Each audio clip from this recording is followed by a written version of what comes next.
Baik. Kemudian wa ta'khirus sahur, mengakhirkan sahur.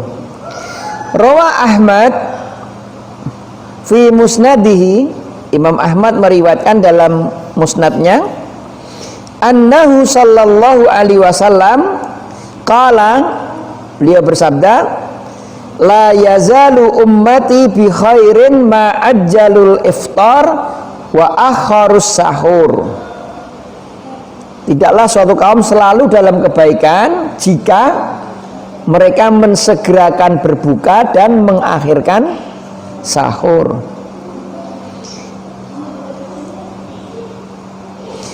Warawa Ibnu Hibban menambahkan dalam riwayat lain, inna ta'khiras sahur, sesungguhnya mengakhirkan sahur itu min sunanil mursalin, itu dari sunnah-sunnah yang dikerjakan oleh para rasul. Jadi para rasul itu kalau sahur itu diakhirkan, tidak diawalkan ya. Jadi kebalikan dengan ahlul kitab, kalau ahlul kitab itu mengakhirkan berbuka, mengawalkan sahur, tapi kalau umat Islam mensegerakan berbuka ketika sudah masuk dan mengakhirkan sahur. Wa yakunu ta'khiru bihaisu yantahi minat ta'am wasyarab qubaili tulu'il fajri biqalil. Yang dimaksudkan dengan mentakhirkan sahur itu adalah menghabiskan makanan dan minuman dekat dengan tulu'il fajri, kubaili tulu'il fajri, sudah dekat dengan terbitnya fajar, biqalil, sudah hampir fajar, hampir imsak ya.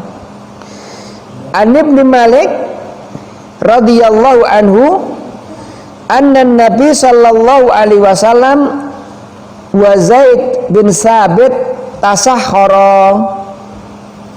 Riwayat dari Imam dari Ibnu Malik radhiyallahu an, dan bahwasanya Nabi sallallahu alaihi wasallam bersama Zaid bin Sabit keduanya sahur.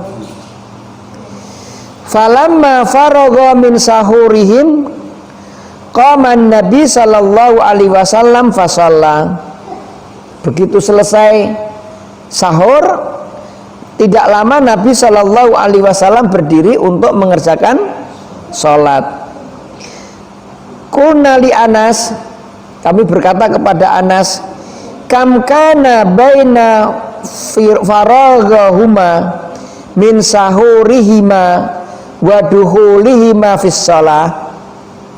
Ini pertanyaannya nih, berapa lama antara selesai sahur dan mengerjakan sholat, maksudnya sholat subuh di situ.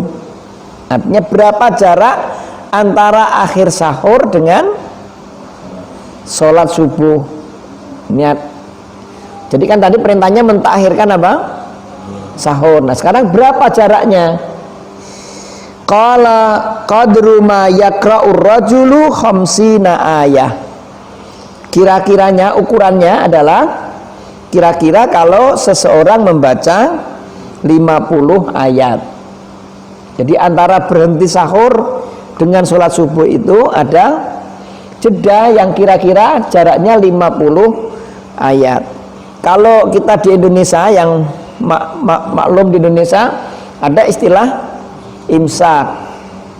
Nah, kira-kira berhenti di waktu imsak itu, kemudian nanti datang subuh. Nah, ini ada kadang-kadang di kalangan kita karena batas akhir itu memang fajar, minal fajri tadi. Itu kadang-kadang kalau belum mentok adzan belum berhenti. Nah, kalau belum berhenti dia batal.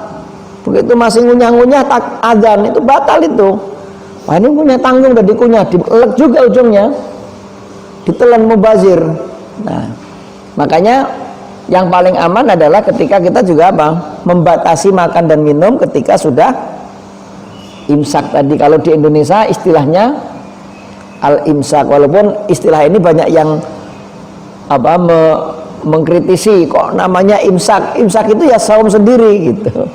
Artinya segera berhenti untuk segera melaksanakan saum. Jadi ada jeda walaupun tidak lama ya. Karena kalau udah adzan itu berarti sudah masuk fajar. Dan di Indonesia karena masjid kita ini banyak, ini kadang-kadang di sini belum adzan, tapi di masjid lain sudah adzan dan yang lain-lain. Maka inilah perlunya tadi diberi peringatan imsak. Imsak tadinya segera, maksudnya segera berhenti makan dan minum, waktu fajar sudah akan datang, mengingatkan supaya kita jangan kebablasan.